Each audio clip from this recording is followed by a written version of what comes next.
झटपट फटाफट होणारी रेसिपी मसूरची डाळ.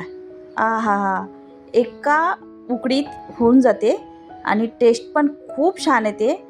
साधी सिंपल आहे, तोंडाला चव आणणारी आहे आणि खाल तर म्हणाल वाह मस्त. चला रेसिपी सांगते. मसूरची डाळ घेतली 2 वाटी, मोठा कांदा आहे,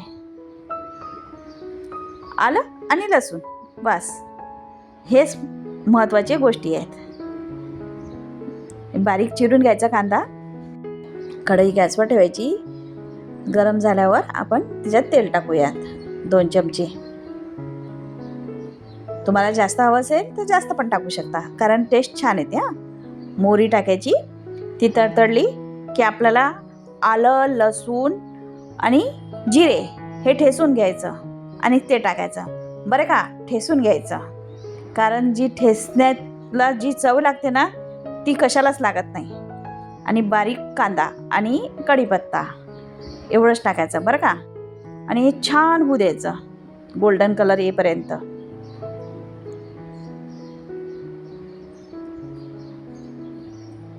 कोणाकोणाला मसूरची आमटी आवडते, मग आमच्या घरी तर खूप आवडते आणि खूप छान लागते. करायला पण पटपट होते आणि खायला पण टेस्टी. बघा, आता आपल्याला याच्यात सुके मसाले घालायचे.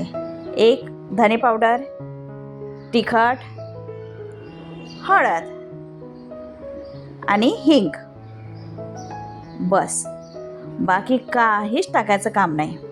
याला छान मिक्स करायचं.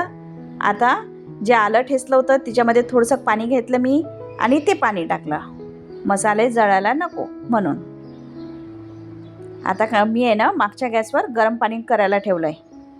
बघा, आता आपल्याला जी डाळ धुवून ठेवली ती टाकायची.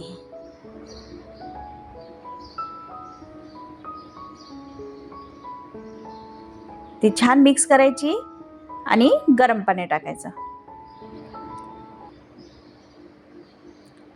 डाळ 1.5 इंच आतमध्ये असेल, पाण्याच्या खाली एवढं पाणी लागेल आपल्याला, किंवा त्या डाळीपेक्षा दुप्पट पाणी घ्या, एवढं पाणी पाहिजे. दुसरीकडे पण पाणी गरम करायला ठेवलं होतं, ते पण टाकलं मी. पहिले हे टाकून घेतलं आहे. हे मिक्स करायचं छानपैकी.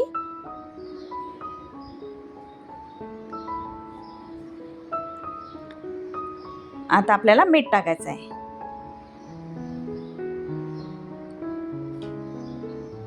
मीठ छान मिक्स करून घ्यायचं आणि अर्धं झाकण याच्यावर ठेवायचं आहे आपल्याला. बघा, तुम्हाला दाखवते मी कशा टाईप ठेवायचं. अशा टाईप, थोडंसं उघडं राहील असं. पुन्हा एकदा बघायचं. छान गदका आलाय. बघा, मी जास्त वेळ होऊ नाही दिली. बघा, 3 ते 4 मिनिटात आपली डाळ शिजेल. आता डाळ तुम्हाला मी दाबून दाखवते आपल्याला कशा टाईपची हवी. बस, त्याच्या आजूबाजूच्या कळ्या थोड्या शिजत आल्या की समजायचं आता डाळ होणार. 2 मिनटं किंवा 1 मिनिट होऊ द्यायची आणि गॅस बंद करायचा आणि कोथिंबीर टाकायची. झाली की आपली डाळ तयार. खूप टेस्टी लागते, हेल्दी पण आहे आणि पटापट पण होते.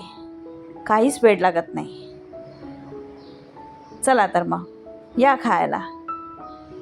माझी रेसिपी तुम्हाला कशी वाटली हे मला नक्की सांगा.